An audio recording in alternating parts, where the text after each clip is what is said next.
अस्सलामुअलैकुम, मैं हूं इरफान बशीर। मैं हूं अंजिला ज़शान। बुलेटिन में हमारे साथ होंगी सादिया सरवर भी। नाज़रीन, जुडिशल कमीशन में पाकिस्तान बार काउंसिल के नुमाइंदे अख्तर हुसैन ने जुडिशल कमीशन की रुकनीत से इस्तीफ़ा दे दिया है। अख्तर हुसैन ने अपना इस्तीफ़ा चेयरमैन जुडिशल कमीशन को भिजवा दिया।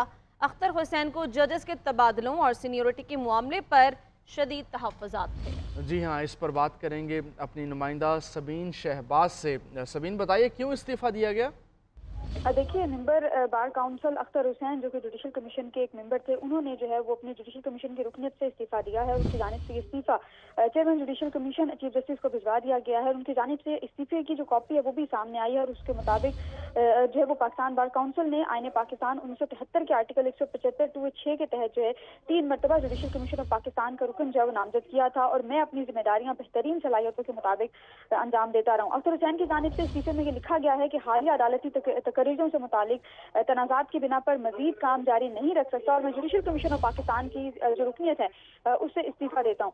इस्तीफे में अख्तर हुसैन की जानिब से ये लिखा गया है कि मैं ये यकीन दिलाता हूँ कि अदलिया और जमहूरी इदारों की तरक्की और खुदमुख्तारी के लिए अपनी कोशिशें जो है वो जारी रखूंगा और अपने इस इस्तीफे की जो नकल है ये पाकिस्तान बार काउंसिल को अरसाल कर रहा हूँ ताकि आईन पाकिस्तान 1973 के तहत मेरी जगह नया नामजद रुकन जो है वो कर दिया जाए। जुडिशल कमीशन के पाकिस्तान के जो मौजूद अरकान हैं उनकी खिदमत में जो है वो सलाम भी इस इस्तीफे में पेश किया गया है और इस्तीफे में कहा गया है कि आपसे दरखास्त है कि यानी पाकिस्तान के मुताबिक मेरी जगह पर नया रुकन जो है वो नामजद किया जाए। तो अख्तर हुसैन की जानिब से ज़ाती वजूहात की बिना पे इस्तीफा दिया। सबीन, बहुत शुक्रिया। आगे बढ़ेंगे। वज़ीर आज़म शहबाज शरीफ का 2 रोज़ा दौरा आज़रबाईजान। ज़ोलंबा महल आमद पर शहबाज शरीफ को गार्ड ऑफ ऑनर पेश किया गगा। आज़री सदर इल्हाम अलीयफ से 1 ऑफ 1 और वफूद की सतह पर भी मुलाकात हुई। दौरे के दौरान मुफाहमती यादाश्तों और मुआहिदों पर दस्तखत भी किए जाएंगे। वज़ीर आज़म शहबाज शरीफ नगोरा काराबाख जंग के हीरोज़ और शहदा की यादगार पर हाजिरी भी देंगे। तिजारत सरमायाकारी के फ़रोग़ के लिए बिजनेस फोरम से खिताब करेंगे और आज़रबाईजान पाकिस्तानी वफ़द के एजाज़ में इशाया देंगे।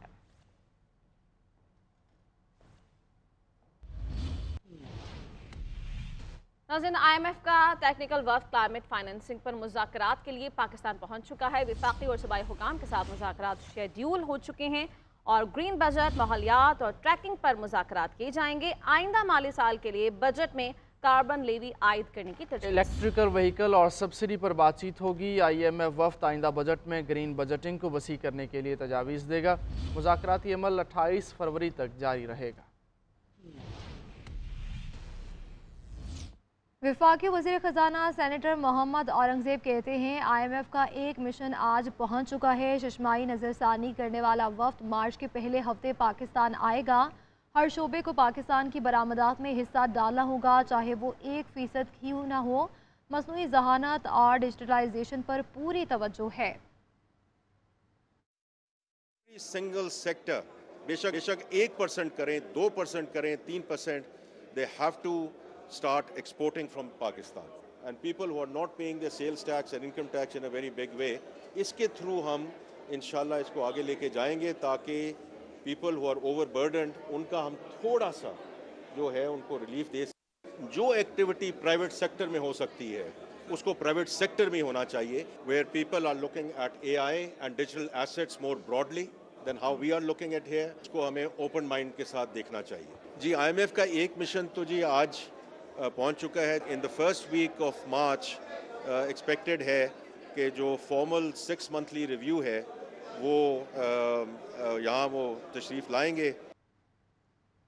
कायदे हिज़्ब इख्तिलाफ उमर अयूब कहते हैं कि बानी PTI वाहिद साबिक वज़ीर आज़म है जिनका जेल में ट्रायल हो रहा है। बाकी तमाम साबिक वज़ीर आज़म का ट्रायल ओपन कोर्ट में हुआ। जेल में वाहिद वज़ीर आज़म है जिनका ट्रायल जेल में हो रहा है, बाकी वज़ीर आज़म का ओपन कोर्ट्स में होता रहा है। उन्होंने एक्नॉलेज किया। उसके बाद फिर हमने बताया कि PTI के हमारे जो कारकुनान हैं उनके साथ जो पुलिस गर्दी हो रही है, जो कि एक स्टेट टेररिज्म अनलिश किया गया है पंजाब में और आपके इस्लामाबाद में और सिंध में और बलूचिस्तान में PTI के रहनुमाओं के ऊपर, एक्टिविस्ट और वर्कर्स के ऊपर, और इस तरह मुल्क नहीं चल सकता। और शहरी फैज़ान उस्मान की फैमिली के 8 अफराद के नाम ECL में शामिल करने का हुक्म मुअत्तल कर दिया गया है। इस्लामाबाद हाई कोर्ट ने फैज़ान की शादीशुदा बहन के अलावा सब के नाम ECL से निकालने का हुक्म दे दिया। जस्टिस बाबर सत्तार ने हुक्म दिया सेक्रेटरी वजारत दाखिला बयान हल्फी जमा कराएं और नाम ECL में शामिल करने के हक़ाइक़ भी सामने रखें। सेक्रेटरी दाखिला को 1 हफ्ते में काबीना सब कमेटी की रिपोर्ट और वर्किंग पेपर की रिपोर्ट भी पेश करने की हिदायत की गई। दौरान समाअत कहा कि कोई वर्किंग पेपर तो होगा जिस मटेरियल के तहत नाम ECL में डाला गया। 13 साल के बच्चे का नाम भी शामिल करने पर एडिशनल अटॉर्नी जनरल से मुकालमा करते हुए कहा, क्या आपका नाम भी डाल दें?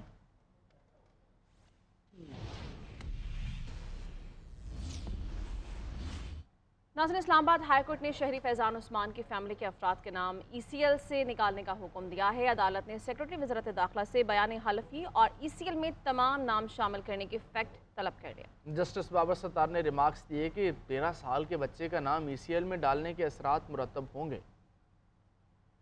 इस्लामाबाद हाईकोर्ट में शहरी फैजान उस्मान की बाजियाबी के बाद पूरी फैमिली का नाम ECL में डालने के खिलाफ केस की समाअत हुई। अदालत के हुक्म पर सेक्रेटरी दाखिला खुर्रम अली आगा पेश हुए। जस्टिस बाबर सत्तार ने रिमार्क्स दिए कि सेक्रेटरी साहब 13 साल के बच्चे का नाम भी शामिल किया गया है, ये क्या हो रहा है। सेक्रेटरी दाखिला ने अदालत से माजरत की। जस्टिस बाबर सत्तार ने कहा कि ये माजरत की बात नहीं, कोई भी आपको 13 साल के बच्चे का नाम भेजेगा तो आप शामिल कर देंगे, उसके असरात होंगे, इसका अंजाम होगा। अदालत ने फैजान उस्मान फैमिली के 8 अफराद के नाम ECL में शामिल करने का हुक्म मुअत्तल कर दिया। जस्टिस बाबर सत्तार ने सेक्रेटरी दाखिला को हदायत की कि फैजान की शादीशुदा बहन का नाम रहने दें, बाकी नाम निकाल दें। अदालत ने हदायत की कि सेक्रेटरी वजारत दाखिला बयान हल्फी जमा करवाएं और नाम ECL में शामिल करने के फैक्ट सामने रखें। काबीना सब कमेटी की रिपोर्ट और वर्किंग पेपर की रिपोर्ट भी पेश की जाए। अदालत ने केस की समाअत फैजान उस्मान की बाजियाबी के बाद मुल्जिमान के खिलाफ कार्रवाई के मरकजी केस के साथ मुकर्रर करने की हिदायत कर दी।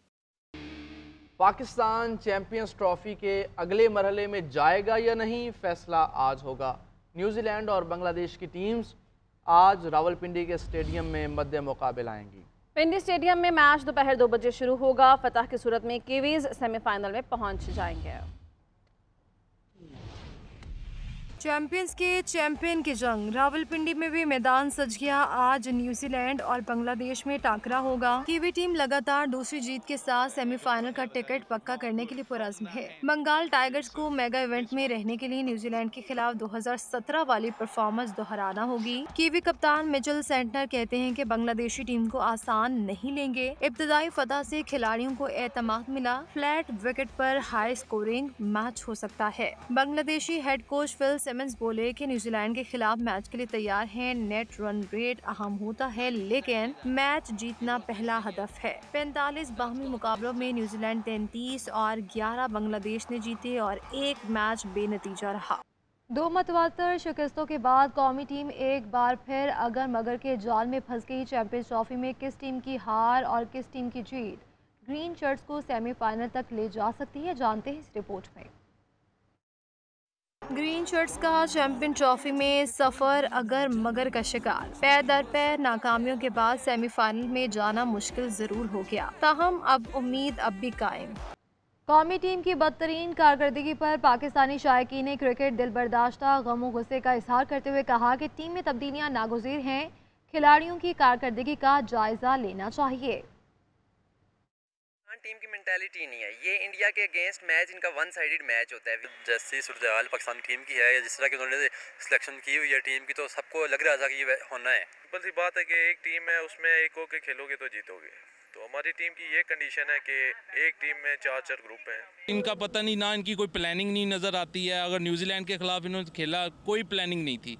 प्रॉब्लम यही है कि उस 50 ओवर्स तक वो नहीं परफॉर्म कर पा रहे, क्योंकि हमारे जो प्लेयर्स हैं वो सिर्फ और सिर्फ T20 फॉर्मेट के लिए परफॉर्म कर रहे हैं। अगर बाबर आजम को मिडिल ऑर्डर में ले जाते तो शायद हमारा टारगेट जो है वो नियर 300 हो जाता। वो बॉलर खिलाएं, वो बैट्समैन खिलाएं जो मतलब जिनकी परफॉर्मेंस थी नहीं।